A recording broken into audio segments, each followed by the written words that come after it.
فرزند زہرا یہ حالات برے ہیں۔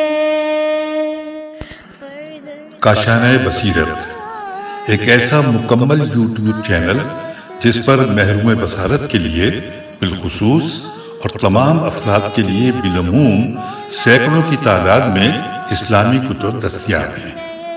لہذا گزارش ہے کہ آپ اپنی ذمہ داری نبھاتے ہوئے کاشانۂ بصیرت کو سبسکرائب کرنے کے ساتھ ساتھ بیل آئیکن کو پریس کیجیے تاکہ آپ علم کے حصول کے ساتھ ساتھ مذہب اہل بیت کی اشاعت میں بھی اہم کردار ادا کرتے رہیں۔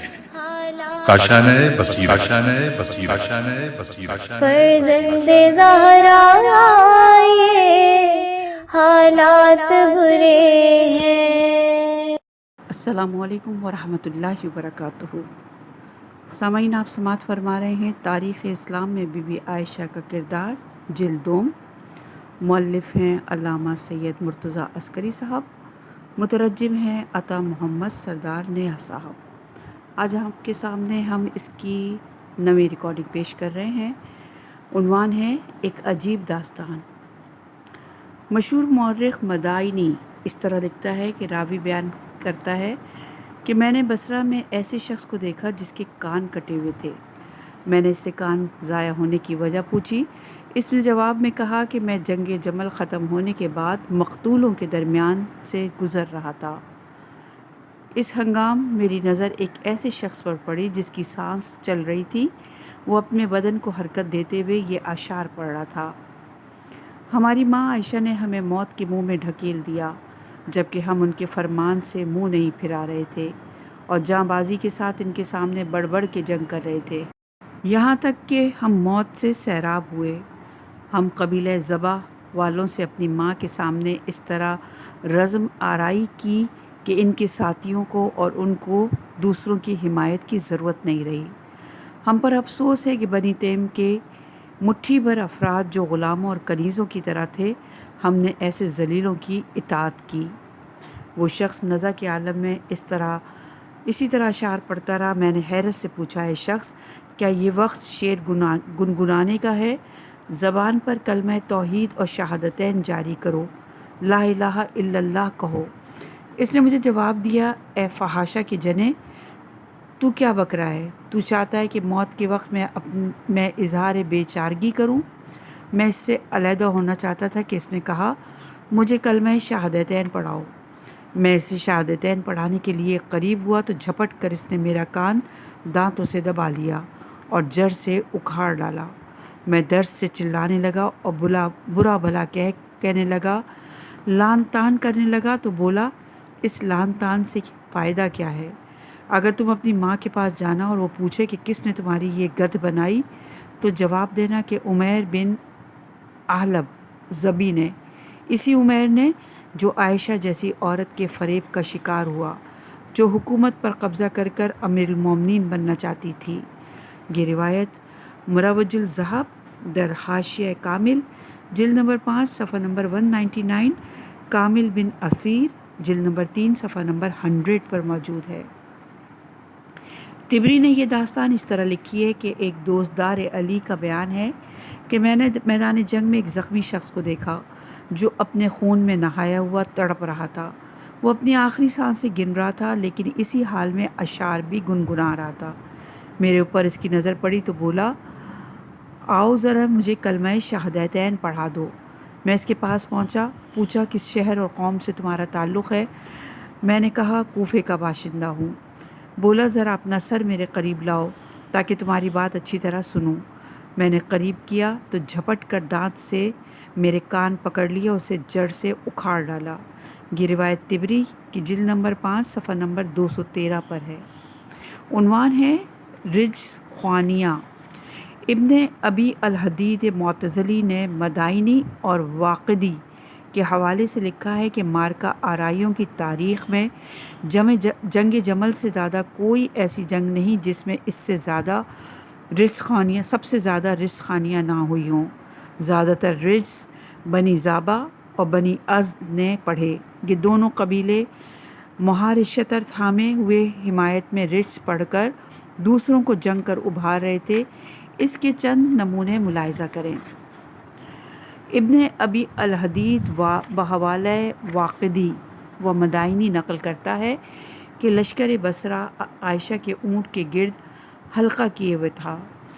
سبھی باہم ایک آواز، ایک آہنگ کے ساتھ نعرے لگا رہے تھے، اے عائشہ، اے مادر مہربان، اپنے دل میں ذرا بھی خوف و ہراس پیدا نہ کیجیے، کیونکہ ہم اپنی تمام تر توانائیوں اور فداکاریوں کے ساتھ آپ کے اونٹ کا حلقہ کیے ہوئے ہیں۔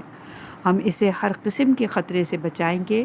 اماں جان، جب تک دنیا قائم ہے کوئی بھی ہمیں اس اونٹ کے اطراف سے نہیں ہٹا سکتا، نہ ہمیں منتشر کر کے آپ کو اکیلا کر سکتا ہے۔ اماں جان، کون سی طاقت تمہیں نقصان پہنچا سکتی ہے، حالانکہ جنگجو اور بہادر آپ کا حلقہ کیے ہوئے ہیں۔ قبیلہ ہمدان کے شجاع مرد، بہترین تلوار چلانے والے آپ کی حمایت کر رہے ہیں۔ قبیلہ ازد کے بہترین تلوار چلانے والے آپ کی حمایت کر رہے ہیں، جنہیں زمانے کی سختیوں مصائب نے کبھی ہراساں نہیں کیا۔ ابن ابی الحدید نے اس رزق کو نقل کرنے کے بعد کہا کہ لشکر بصرہ سے ایک بوڑھا خوش وضع اور خوبصورت نکلا، جس کے بدن پر جبہ بھی تھا۔ اس نے بڑے جوشیلے انداز میں قبیلہ ازد سے خطاب کیا، اے قبیلہ ازد کے لوگوں، اپنی مادر مہربان عائشہ کی مدد کرو، کیونکہ یہی حمایت تمہاری نماز روزہ ہے۔ ان کی تمام حیثیت کا احترام تمہارے اوپر واجب ہے۔ ان کے حریم کا دفاع کرنے میں اپنی تمام توانائیاں صرف کر دینا چاہیے۔ ایسا نہ ہو کہ دشمنوں کی ٹولی تمہارے اوپر فتح پا لیں، کیونکہ اگر دشمن نے تم پر فتح پا لی تو تمہیں قیدی بنا لے گا اور تمہارے اوپر ہر طرح کا ظلم و ستم ڈھائے گا۔ اس وقت تمہارے بوڑھے مرد اور عورت پر بھی رحم نہ کرے گا۔ اے جوان مردوں، اے شہ سواروں، اے قبیلہ ازد والوں، چوکنا رہو، کہیں اس جنگ میں تم لوگوں کو شکست و ہزیمت کا منہ نہ دیکھنا پڑے۔ مدائنی اور واقدی نے اس رزق کے ذیل میں اس نکتے کی بھی نشاندہی کی ہے کہ اس رزق کا مضمون طلحہ و زبیر کے اس تاریخی تقریر کی تائید کرتا ہے جس میں انہوں نے کہا تھا، اے بصرہ والو، چوکنا رہو کہ اگر علی تمہارے اوپر فتح مند ہوئے تو تمہیں ملیہ میٹ اور پامال کر ڈالیں گے، تم میں سے کسی کو بھی زندہ نہیں چھوڑیں گے۔ اپنا تحفظ کرو، اگر علی تم پر کامیاب ہو گئے تو تمہارے مردوں کا احترام ختم کر دیں گے اور تمہاری عورتوں کو اسیر کر لیں گے، تمہارے بچوں کو تلوار کی باڑ پر رکھ لیں گے۔ تم پر لازم ہے کہ مردانہ وار قیام کرو تاکہ اپنے ناموس کا تحفظ کر سکو، موت کو رسوائی پر ترجیح دو اور علی سے اس طرح جنگ کرو کہ انہیں اپنے وطن سے باہر نکال سکو۔ ابو مخنف کا بیان ہے کہ جتنے بھی رزق خوان یا شاعر اس بارے میں نغمہ سرا ہوئے، ان میں کوئی بھی اس بوڑھے سے بازی نہیں لے جا سکا، جس کی بہترین شاعری نے لوگوں کو جھنجھوڑ کر رکھ دیا۔ جس طرح بصرہ والوں نے اس کا رزق سنا تو تڑپ کر اپنی صفوں سے شدید تر حملہ کیا اور دوسروں سے زیادہ عائشہ کے اونٹ کے گرد گھیرا باندھ لیا، صبر و استقامت دکھایا۔ طبری کا بیان ہے کہ جنگ جمل میں عمرو بن یثربی نے اپنے قبیلہ ازد والوں کو اس طرح ابھارا کہ ان میں سے ایک کے بعد ایک لجام شتر تھامتے اور شدید تر جنگ کر کے اپنی مادر گرامی عائشہ کا جان و دل سے دفاع کرتے رہے، اور اس وقت یہ اشعار پڑھ رہے تھے، ہم قبیلہ زبا والے تلوار و موت سے نہیں ڈرتے، دشمنوں کے سروں کو درخت کی طرح کاٹ ڈالیں گے، ان کا خون سیلاب کی طرح بہا دیں گے۔ اے مادر گرامی عائشہ، آپ ذرا بھی خوف نہ کیجیے، کیونکہ آپ کے توانا اور شجاع بیٹے آپ کے گرد تلوار لیے کھڑے ہیں۔ اے ہماری ماں، اے زوجہ رسول، آپ ہی سرچشمہ رحمت اور برکت ہیں، آپ ہی عالمین کے پاک رہبر کی زوجہ ہیں۔ بنی زبا کا ایک جیالہ اوف بن قطن لشکر عائشہ سے نکلا اور چلانے لگا، اے لوگو، عثمان کا خون علی اور ان کے فرزندوں کی گردن پر ہے۔ یہ کہہ کر اس نے اونٹ کی لجام تھام لی اور جنگ کرنے لگا۔ جنگ کرتے ہوئے یہ رزق پڑھ رہا تھا، اے ماں، اے ہماری ماں، میں وطن سے دور ہوں، نہ تو قبر کا طلبگار ہوں نہ کفن کا، یہیں سے اوف بن قطن حشر کے میدان میں اٹھے گا، ہماری زندگی یہیں ختم ہو جانا چاہیے اور اسی بیابان سے صحرائے محشر میں اٹھوں گا۔ اگر آج علی ہمارے خونی پنجے سے چھٹکارا پا جائیں تو ہم بڑے ہی گھاٹے میں رہیں گے، اور اگر ان کے جگر گوشوں حسن اور حسین کی زندگی کا خاتمہ نہ کر سکے تو ہمارے لیے مناسب ہے کہ ہم ہمارے غم و اندوہ کے جان دے دیں۔ اور بن قطن نے یہ رس پڑھتے ہوئے حضرت علی کے لشکر پر حملہ کیا، سخت جنگ کرتے ہوئے قتل ہو گیا۔ ابو مخنف کا بیان ہے، بصرہ کا مشہور رئیس اور دولت مند شخص عبداللہ بن خلف خزاعی حکومت عمر اور عثمان کے ایام میں بیت المال کا محاسب تھا۔ جنگ جمل کے موقع پر عائشہ کے لشکر والوں کا میزبان تھا۔ وہ صف سے نکلا اور حضرت علی کے سپاہیوں کے سامنے آ کر رسم کے مطابق اپنا مبارز طلب کیا۔ اس نے ہانک لگائی کہ سوائے علی کے کوئی دوسرا میرے مقابلے میں نہ آئے۔ ہاں، علی ہی مجھ سے جنگ کے لیے آئیں تاکہ جنگ تمام کی جائے اور خون ریزی ختم ہو۔ پھر وہ حضرت علی کو للکارتے ہوئے بولا، اے ابو تراب، میں ایک بالش بڑھ کر تمہارے سامنے آیا ہوں، تم بھی جرت پیدا کرو اور میرا مقابلہ کرنے کے لیے ایک انگل آگے بڑھو۔ اے علی، تمہاری عداوت میرے سینے میں بوجھ بنی ہوئی ہے، تمہاری دشمنی سے میرا سینہ دہک رہا ہے۔ قدم آگے بڑھاؤ، ذرا سامنے آؤ کہ تمہارا خون بہا کر اپنے دل کی آگ ٹھنڈی کروں۔ عبداللہ یہ رس پڑھ کر حضرت علی علیہ السلام کو مقابلے کے لیے پکارنے لگا۔ امیر المومنین حضرت علی علیہ السلام نے لشکر سے نکل کر میدان میں قدم رکھا اور ایک ہی تلوار کی ضرب سے اس کا بھیجا نکال کر زمین پر بہا دیا اور قتل کر ڈالا۔ یہ روایت شرح نہج البلاغہ جلد نمبر 1 صفحہ نمبر 261 اور فتوح ابن اثم میں بھی موجود ہے۔ عنوان ہے عبداللہ اور مالک اشتر کی جنگ۔ طبری نے خود عبداللہ بن زبیر کا بیان نقل کیا ہے کہ جنگ جمل میں مجھے تلوار اور نیزے کے 37 زخم لگے تھے۔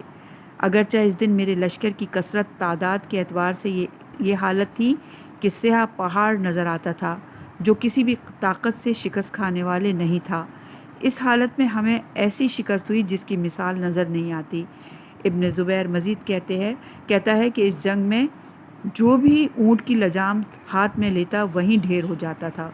حالانکہ 37 زخم میرے بدن پر تھے۔ میں نے اسی حالت میں اونٹ کی مہار تھام لی۔ عائشہ نے پوچھا، اونٹ کی مہار کس نے تھام لی ہے؟ میں نے کہا، میں عبداللہ بن زبیر ہوں۔ چونکہ عائشہ دیکھ رہی تھی کہ جس نے مہار شتر ہاتھ میں لی جان سے ہاتھ دھو بیٹھا، بے اختیار صدائے فریاد نکالی کہ اسما، ہائے میری بہن اسما اپنے فرزند کے سوگ میں بیٹھ گئی۔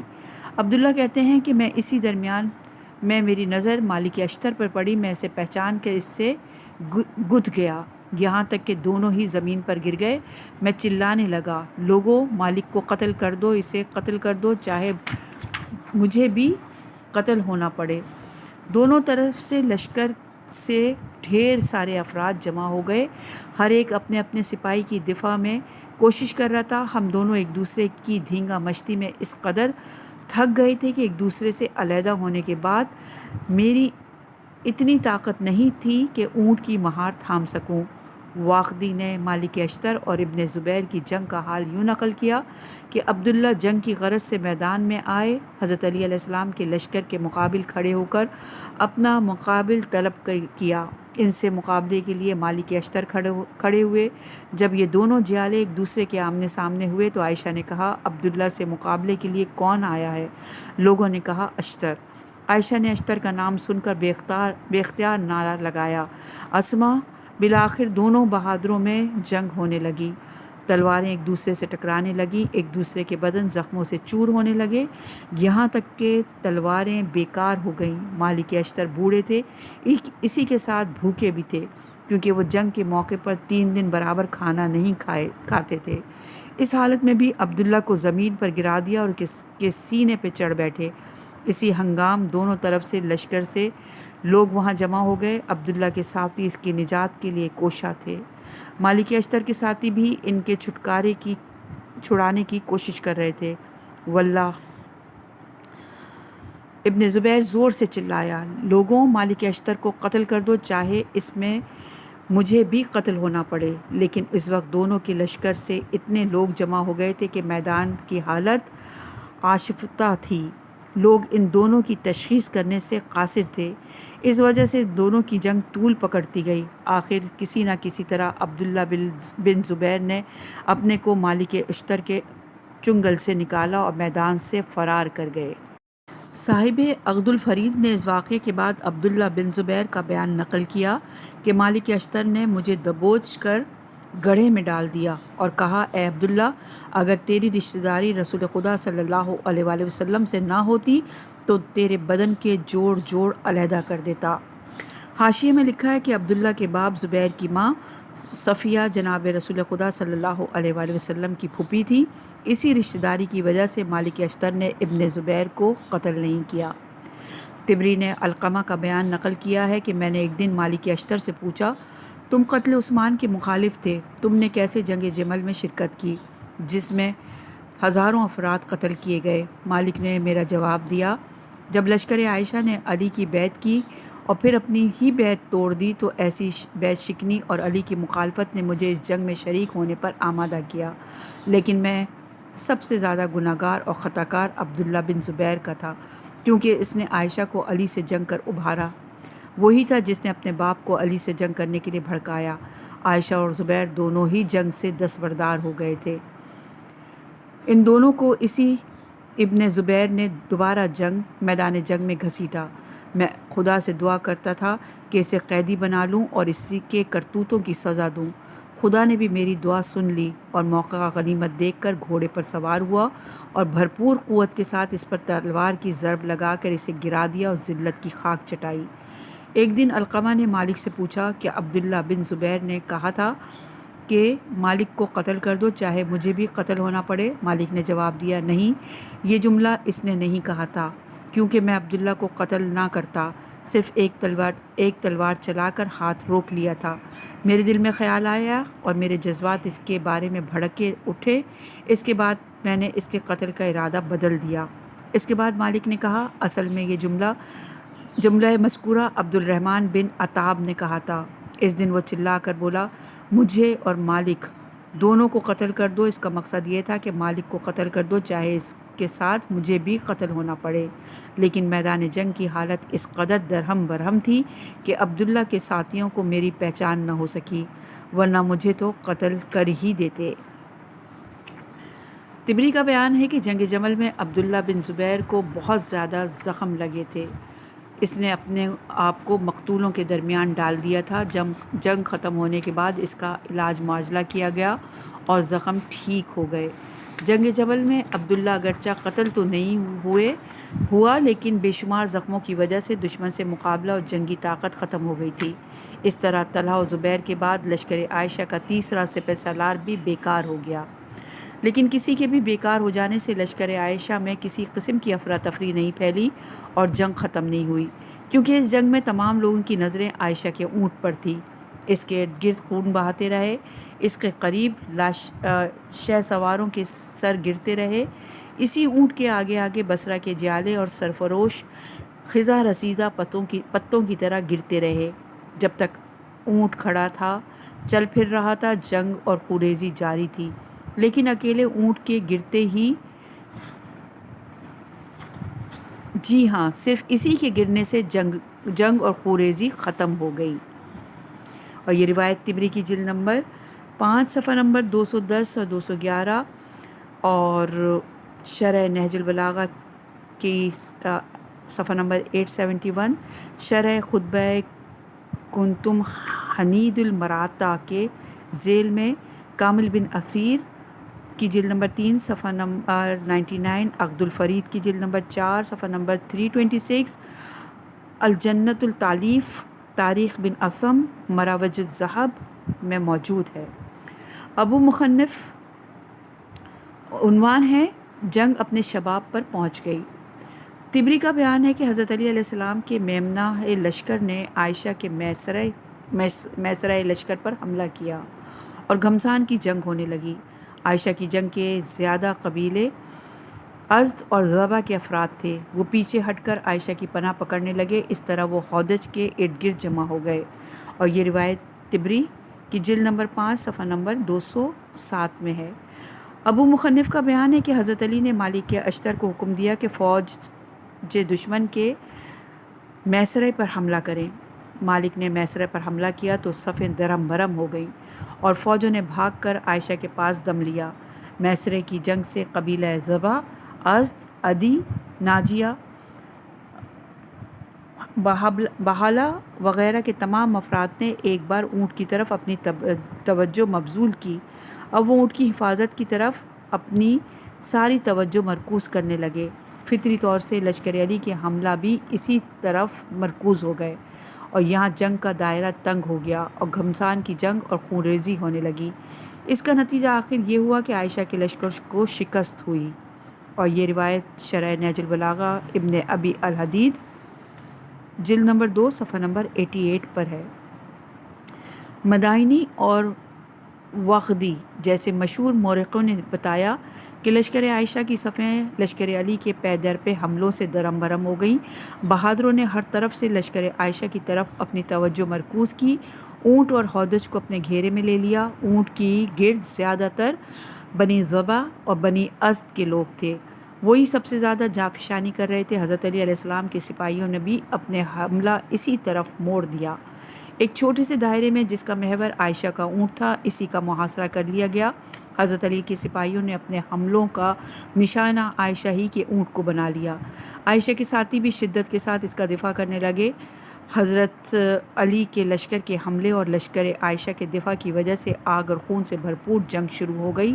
سر گرنے لگے، بدن سروں سے جدا ہونے لگے، ہاتھ کٹ کٹ کر ہوا میں لہرانے لگے، پیٹ پھٹنے لگے۔ لیکن اس بھیانک صورتحال کے باوجود یہ دونوں قبیلے چونٹیوں کی طرح اونٹ کے گرد پروانہ وار پھر رہے تھے، اس قدر استقامت کا مظاہرہ کر رہے تھے کہ گھمسان کی جنگ ان میں ذرا بھی خوف و ہراس پیدا نہیں کر سکی، استقامت میں ذرا برابر بھی تزلزل پیدا نہ ہو سکا۔ وہ آہنی دیوار کی طرح اپنی تمام قوتوں اور توانائیوں کے ساتھ اونٹ کا دفاع کر رہے تھے کہ اچانک حضرت علی علیہ السلام کی آواز بلند ہوئی۔ آپ نے اپنے لشکر سے خطاب فرمایا، تم پر افسوس ہے، اونٹ کو پے کر دو، یعنی اس کے پیر کاٹ دو، کیونکہ یہ شیطان ہے۔ تم پہ افسوس ہے، ان کا پرچم گرا دو، اونٹ کے پیر کاٹ دو، کیونکہ یہ شیطان کی طرح بدبخت لوگوں کو اپنے گرد جمع کیے ہوئے ہے۔ جب تک یہ کھڑا ہوا ہے فتنہ و خوریزی جاری رہے گی، ان میں سے ایک بھی شخص زندہ نہیں رہے گا۔ اے لوگوں، اونٹ کے پیروں کو جدا کر دو اور اس تمام خوریزی کا خاتمہ کر دو۔ حضرت علی کے اس فرمان کے ساتھ ہی تلواریں بلند ہوئی اور مرکزی نقطے پر شدید حملہ شروع ہو گیا، یہاں تک کہ منحوس اونٹ ڈھیر ہو گیا۔ تاریخ نگاروں کا بیان ہے کہ جنگ کا دائرہ تنگ تر ہوتا گیا۔ جنگ اکیلے شتر عائشہ کے اطراف میں سمٹ کر رہ گئی۔ لوگ اس طرح اس کے گرد پروانہ وار پھر رہے تھے جیسے چکی کے پائے گھومتے ہیں۔ یہاں اونٹ کے اطراف عجیب ازدحام کا منظر تھا۔ جنگ پورے شباب پر ہونے لگی، لوگوں کا شور و غوغا اور چیخ پکار، اس کے ساتھ اونٹ کی بلبلاہٹ زیادہ دھیما ہنگامہ پیدا کر رہی تھی۔ اسی میں عتاب مجاشعی نعرہ لگا رہا تھا، اے لوگوں اپنی ماں کی حمایت کرو، اے لوگوں عائشہ کا دفاع کرو، اپنی مادر کی نگہبانی کرتے رہو، یہ دیکھو تمہاری ماں اب ہودج سے گرنے ہی والی ہے۔ اونٹ کے گرد اس قدر وحشت برس رہی تھی کہ لوگ آپس میں گدھ گئے تھے، ایک دوسرے کو بغیر پہچانے قتل کر رہے تھے۔ حضرت علی کے ساتھی دشمن کے لشکر پر حملہ کر رہے تھے، جدھر حملہ کرتے دشمن کو پرگاندہ کر دیتے، لیکن پھر بھاگنے والے اونٹ کے گرد جمع ہو جاتے، یہاں تک کہ حضرت علی نے نعرہ لگایا، اے لوگوں اونٹ پر تیر برساؤ، اس ملعون اونٹ کو مار کر گرا دو۔ حکم ملتے ہی تیر اندازوں نے اونٹ پر تیر بارانی شروع کر دی، لیکن اونٹ کو اس قدر آہنی زراحوں اور مضبوط تختوں سے چھپایا گیا تھا کہ تیر اونٹ کے بدن تک نہیں پہنچ رہے تھے۔ اس کی سجاوٹ جیسے محکم قلعے کی طرح تھی، ذرا برابر بھی سے گز نہیں پہنچ رہی تھی۔ تیروں کی بارش تختوں پہ جا کر جم جاتی تھی۔ اونٹ پر اتنے تیر لگے کہ سیاہی کی طرح نظر آ رہا تھا۔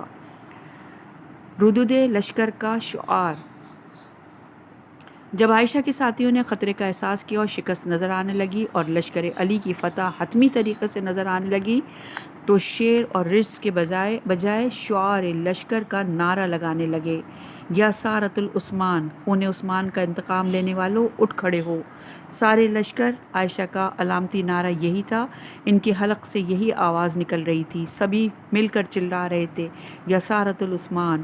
ان لوگوں کے مقابلے میں حضرت علی کے ساتھیوں نے بھی یا محمد کا نعرہ لگانا شروع کیا، ان کا شعار یہی تھا۔ لیکن حضرت علی علیہ السلام نے حکم دیا کہ تم لوگ حضرت محمد مصطفیٰ صلی اللہ علیہ وسلم کے شعار سے استفادہ کرنے کے بجائے یا منصور امت کو اپنا جنگی نعرہ قرار دو۔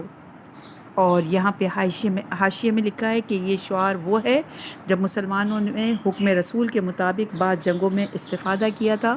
یہ دونوں فقرے دو لفظوں سے تشکیل پاتے ہیں، ایک ہے یا منصور یعنی اے لوگو جو خدا کی مدد و نصرت تلے ہو، جملہ دوم عصمت یعنی قتل کر دو۔ ان دونوں فقروں کا مجموعہ یہ معنی دیتا ہے کہ اے لوگو جو خدا کی مدد اور نصرت سے سرفراز ہو، اے لوگو جو حق پر ہو، ان لوگوں کو قتل کر دو جو ظالم ہیں اور حق سے دور ہیں۔ عنوان ہے جنگ کا خاتمہ۔ لشکر عائشہ کے ایک سپاہی کا بیان ہے، جنگ جمل میں ہماری پارٹی کو ایسی سخت شکست کا منہ دیکھنا پڑا جو اس سے پہلے دیکھی نہ گئی۔ اس موقع پر عائشہ ہودج میں سوار تھیں اور ان کا اونٹ متواتر تیروں کی بارش سے ساہی یعنی ایک جانور جس کے پورے جسم پر کانٹے ہوتے ہیں اس طرح ہو گیا تھا۔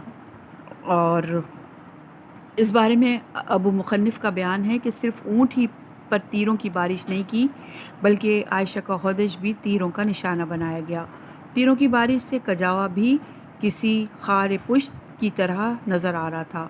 ابو مخنف کہتے ہیں کہ جب حضرت علی علیہ السلام نے دیکھا کہ عائشہ کا اونٹ ہی جنگ کا محور بنا ہوا ہے اور اسی کے ارد گرد خون اچھل رہے ہیں اور ہاتھ کٹ رہے ہیں تو آپ نے عمار یاسر اور مالک اشتر کو حکم دیا کہ جا کر اس منحوس اونٹ کے پیر کاٹ دو، کیونکہ ان لوگوں نے اسی کو اپنے لیے قبلہ قرار دے لیا ہے اور خانہ کعبہ کی طرح اس کا طواف کر رہے ہیں۔ جب تک یہ اونٹ کھڑا ہے جنگ ختم نہیں ہوگی، جب تک یہ اونٹ زندہ ہے لوگ اس پر واری فدا ہو کر اپنا خون نثار کرتے رہیں گے۔ طبری کا بیان ہے کہ حضرت علی علیہ السلام نے درمیان لشکر بلند آواز سے فرمایا، اے لوگوں اپنا حملہ اونٹ پر مرکوز کر دو، اب اسے اس کے پیر کاٹ دو۔ حضرت کے فرمان کے مطابق آپ کے ایک جری سپاہی نے صفوں کو توڑ کر اپنے کو عائشہ کے اونٹ کے پاس پہنچایا اور اس پہ تابڑ توڑ تلواریں مارنے لگا۔ اونٹ نے اس طرح سے نعرہ لگایا کہ ایسی چیخ کبھی نہ سنائی گئی تھی۔ اس موقع کو ابو مخنف نے بھی بیان کیا ہے کہ حضرت علی علیہ السلام نے دیکھا کہ تمام قتل اور خون ریزی اونٹ ہی کے گرد ہو رہی ہے اور جب تک اونٹ زندہ ہے جنگ جاری رہے گی، تو آپ نے اپنی فوج کو حکم دیا کہ اونٹ پر حملہ کر دو۔ خود آپ نے بھی تلوار ہاتھ میں لے کر اس اونٹ پر زبردست حملہ کیا۔ اس وقت اونٹ کی مہار قبیلہ ضبا کے ہاتھ میں تھی۔ ان کے اور لشکر علی کے درمیان گھمسان کی جنگ ہونے لگی۔ جنگ کا بنی ضمہ کی طرف تھا، حملہ کر دو۔ جنگ کا محور بنی ضمہ کی طرف تھا، اسی کے زیادہ تر لوگ مارے جانے لگے۔ حضرت علی علیہ السلام نے قبیلہ ہمدان اور قبیلہ نخ کے ساتھ سخت مقابلہ کیا، دشمن کے افراد کو پرگاندہ اور منتشر کر دیا۔ اسی موقع پر حضرت علی علیہ السلام نے قبیلہ نخ کے ایک شخص جس کا نام بجیر تھا فرمایا، اے بجیر، یہ اونٹ تمہاری زد پر ہے، اس کا کام تمام کر دو۔ بجیر نے تیزی سے اس اونٹ کی ران پر تلوار چلا دی۔ اونٹ نے زبردست نعرہ مارا اور زمین پر ڈھیر ہو گیا۔ جب اونٹ زمین پر گرا تو عائشہ کے تمام فوجی جو چونٹیوں کی طرح اس کا حصار کیے ہوئے تھے تتر بتر ہو گئے، سب نے فرار کا راستہ اختیار کیا۔ حضرت علی علیہ السلام نے بھی نعرہ لگایا، اے لوگو ہودج کی تنابیں اور رسیاں کاٹ دو اور ہودج کو اونٹ سے الگ کر دو۔ آپ کے سپاہیوں نے ہودج کو ہٹا دیا۔ لوگوں نے عائشہ کے ہودج کو آغوش میں لے کر حضرت کے حکم کے مطابق اونٹ کو قتل کیا اور پھر اسے آگ میں جلا دیا اور خاک ہوا میں اڑا دی۔ چونکہ امام کا یہ حکم تعجب انگیز تھا، اس لیے آپ نے اس کا حوالہ آیت قرآنی سے دیتے ہوئے فرمایا، سورہ طٰہٰ کی آیت نمبر 90، اے لوگو یہ اونٹ منحوس حیوان اور آگ برسانے والا تھا۔ یہ بنی اسرائیل کے گواصلہ شہابت رکھتا تھا، وہ بنی اسرائیل میں اور یہ مسلمانوں کے درمیان تھا، جس نے دونوں کو بدبختی میں پھنسایا۔ حضرت موسیٰ نے حکم دیا کہ اس گواصلہ یعنی وہی جو بچڑا بنا تھا کو آگ میں جلا دو اور اس کی خاک دریا میں ڈال دو۔ پھر آپ نے اس آیت کی تلاوت کی جو موسیٰ کی زبانی تھی، سورہ طٰہٰ کی آیت نمبر 90۔ ذرا دیکھو اپنے اس معبود کو جس پر تم واری فدا کرتے تھے، میں کیسے آگ میں جلا رہا ہوں اور خاک کو سمندر میں ڈال رہا ہوں۔ جی ہاں، فساد کے مواد کو جڑ سے اکھاڑ پھینکنا چاہیے اور فتنہ اور آشوب کو آگ میں جلا دینا چاہیے۔ عنوان ہے عائشہ سے کچھ باتیں۔ عائشہ کی فوج کو شکست ہوئی اور پورے طور سے شکست کے بعد یہ خونریز جنگ جمل اختتام کو پہنچی اور آتش جنگ خاموش ہو گیا اور جنگ ٹھنڈی پڑ گئی۔ اس وقت حضرت علی علیہ السلام نے محمد بن ابی بکر کو مامور فرمایا کہ اپنی بہن عائشہ کے لیے جا کر ایک خیمہ نصب کرو اور ان کی دلجوئی کرو اور ان سے پوچھو کہ جنگ میں کوئی تیر یا زخم لگا ہے کہ نہیں۔ محمد بن ابی بکر حکم پاتے ہی اپنی بہن کے پاس آئے اور سر کو ہودج میں ڈالا۔ عائشہ نے پوچھا تو کون ہے؟ انہوں نے کہا میں محمد ہوں، تمہارا قریبی رشتہ دار لیکن تمہارا خاندانی سخت ترین دشمن۔ عائشہ نے کہا تم خشیمہ عورت کے فرزند ہو؟ محمد نے کہا ہاں۔ عائشہ نے کہا میرے ماں باپ تم پر قربان جائیں، خدا کا شکر ہے کہ جنگ میں تمہاری جان سلامت رہی۔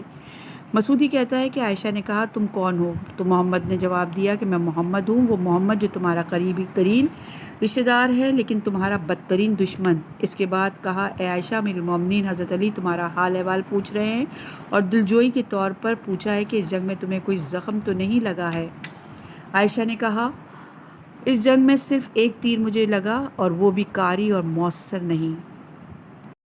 عنوان ہے حضرت علی نے عائشہ سے گفتگو کی۔ محمد بن ابی بکر کے بعد حضرت علی عائشہ کے خیمے کی طرف چلے اور ہودج کے سامنے پہنچ کر اس عصا سے جو آپ کے ہاتھ میں تھا ہودج کی طرف اشارہ کر کے فرمایا اے حمیرہ، کیا رسول خدا صلی اللہ علیہ وآلہ وسلم نے اس فتنہ انگیزی اور مسلمانوں کا خون بہانے کا حکم دیا تھا؟ کیا ایسا نہیں ہے کہ تمہارے شوہر رسول خدا صلی اللہ علیہ وآلہ وسلم نے حکم نہیں دیا تھا کہ اپنے گھر سے باہر نہ نکلنا؟ اے عائشہ، جو لوگ تمہیں یہاں تک لائے ہیں انہوں نے رسول خدا صلی اللہ علیہ وآلہ وسلم کے ساتھ بڑی ناانصافی کی ہے۔ اپنی عورتوں کو تو گھر میں بٹھا رکھا ہے لیکن تیری جیسی زوجہ رسول کو جو اسلام کی خاتون اول ہے میدان جنگ میں گھسیٹ لائے ہیں۔ اس موقع پر طبری کا بیان ہے کہ محمد بن ابی بکر نے اپنی بہن عائشہ کو لشکر سے علیحدہ ایک خیمہ لگایا۔ حضرت علی اس خیمے کی پشت پر آئے اور عائشہ سے کچھ باتیں کی۔